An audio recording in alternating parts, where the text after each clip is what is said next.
Public Goods. This is honestly one of my favorite e-commerce brands. They sell healthier versions of home goods and cosmetic products, groceries, basically just a ton of different types of products. And they're focused on basically they offer like a yearly membership where you can get goods for wholesale prices. They're higher quality goods, and you just pay like a yearly fee. So I wanted to do a review on them because they sell products that are focused on healthier ingredients that don't use artificial additives um, or flavors, sustainable ingredients, and yeah, overall just a really cool brand, I think. And I actually use some of their products on an everyday basis. First, I want to talk about their sign up form. So if I put in my email, but I don't want to receive phone number, I'll bet that it just goes away and it doesn't say anything. Let's see. Yeah, so there's a sticky icon, but it looks like, okay, this is interesting. So there's a secondary form that shows over the first form. That's kind of confusing. So they're not using exclusions on these two forms. I don't know why. My guess is that this is like a secondary form that should show on product pages that's just configured incorrectly. Let's see what happens if I put in the same email here, requiring phone. What happens if I say nope? Yeah, so then we're right back at square one. I don't think requiring SMS is a good move. Generally speaking, I think there's better times to collect SMS. If they purchase, you're going to have their phone number on file anyway, and it's going to be a lot easier for you to get them to opt in after a purchase. Whereas if someone's brand new, a first-time visitor, they don't know what there's if there's a need for what you sell yet, just collect email. I would encourage this brand to check their SMS opt-out rates. I would guarantee that it's way higher than their email opt-out rates because people are probably just subscribing, getting their first time offer, and then unsubscribing right away. I know I've done that a good number of times. Not everyone wants to sign up for SMS. It's a more intimate channel. I'm not anti-SMS, but again, there's better times to ask for that information. But let's go ahead and say that I did put in my SMS and I opted in. Okay, so it's using a standard code. These don't have to, these codes don't actually require an opt-in because it's not a unique code. It's just a static code. A unique code meaning one that it has a suffix at the end of it that's unique to each subscriber and it's assigned to their profile. Whereas a static code like public 15, you can share that with people. It'll end up on coupon websites like Honey. If you remember it, you can use it on your second purchase. And additionally, another problem with static codes is that it'll inflate the amount of revenue coming through people who subscribe because it doesn't require a sign up to use it. And the best way to look at the rate at which subscribers purchase is by dividing codes populated divided by codes used. But if it's static, you can reuse that and arbitrate that code. So it might potentially inflate the amount of revenue being accredited to subscribers. As far as the product pages go, I want to take a look at this one because I use this product every single day. This is a pour over coffee maker. It says our porcelain coffee maker fits perfectly over our 15-ounce mugs. Does every first time visitor know that a 15-ounce mug is a standard mug? Do they know that it'll fit over what they currently have, or are they going to read this and think that they have to that they need to buy public goods mugs? It's not very clear. I use it every day. I happen to know that it fits perfectly over a Pyrex or any standard size mug or cup. It should say that because currently it's a little unclear. It's vague and it doesn't say whether it kind of makes people question whether or not they can use these with their existing mugs. I would make that a lot clearer here. Additionally, Prop 65 compliant. Does everyone know what that means? I get that it's like the California warning label, but if someone doesn't know what that means, won't they just leave the page to look it up? Do you really want to make people leave the product page? The product page has a 100% open rate across everyone who purchases.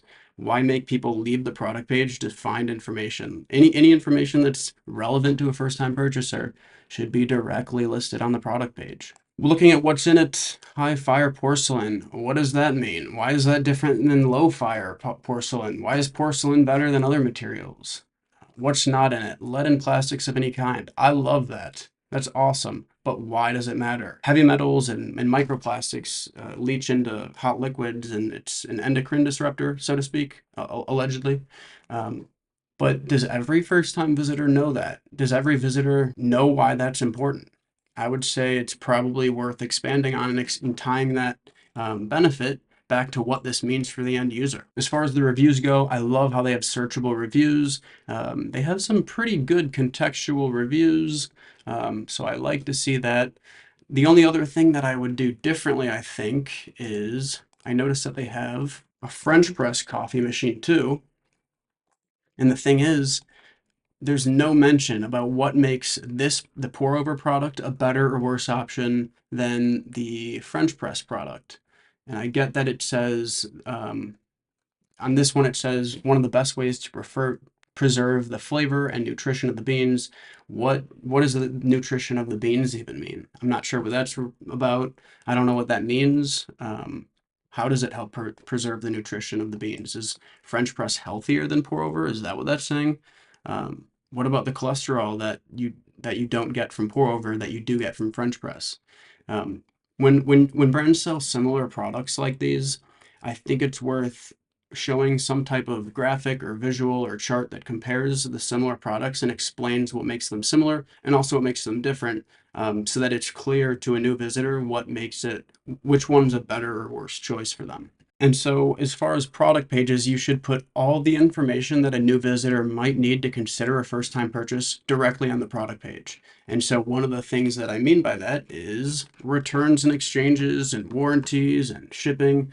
Like, there's no information about these things on the product page. If someone wants to find that information, again, they're going to have to leave the product page and open up a new tab and manually look for information. Again, don't make people manually open up new tabs. Don't make people jump through hoops. Just put all the dang information directly on the product page so people can easily find it without leaving and jumping through hoops. It's a much better customer experience, and it is more profitable in the long run because less people will click off, more people will convert. Just put that information here. I also think this product page could do a better job of highlighting the reasons why people buy this product. The reviews are great, they're really contextual, like I said, but I think there should be something higher up on the page that explains why people are buying it. It probably has something to do with the materials, that they don't use lead or plastics, but it's not tied back to why that's important to the end user. And I think that's important information that is missing on this product page. I also think instead of these little sliding quotes, thank you, works like a charm, thank you, love it. I mean, it's just so simplistic. It's like, why is this here? There's great reviews down here. I think instead of using these like little quotes, there should be some type of phrase that's more memorable. No one's remembering love it. I mean, that's so basic. It's not specific to this product at all. There should be something like some brands do a really good job of this. Let me see if I can find one. One second. All right, so for example, this is a brand that I also did a review on just earlier. Wild grown products for well-groomed people. Like, that's a really memorable. I like the I guess alliteration that they're using. It's a lot more memorable than something like love it, right? So it could be like I would do something like this. I'd ask GPT to give me transform your copy this time. See, even that's not very good. So I'd say use alliteration so it's memorable. Yeah, something like this would be so much better than love it. Like, craft your copy with ceramic convenience. So instead of I really like it or something vague like works like a charm that's not specific to this product at all, you could use something like this. Craft your coffee with ceramic convenience. Like, that's so much more memorable than thank you, XO. This product page does not show a video explaining how the product's created, why it's created. It doesn't show a video of the product actually being used. There should be a video of someone pouring the hot water through the, like, there's plenty of new visitors that have probably never used this before.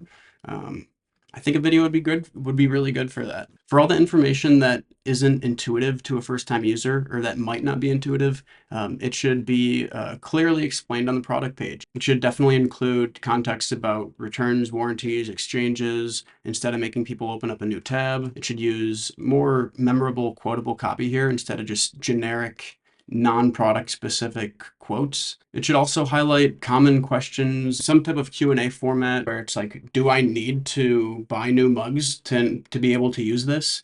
No, this works with all standard size cups, mugs, Pyrex, pour things. You can use it for anything you already have. Like that should be a common question that's preemptively addressed. So I personally love this product. I would definitely suggest that they improve these product pages though.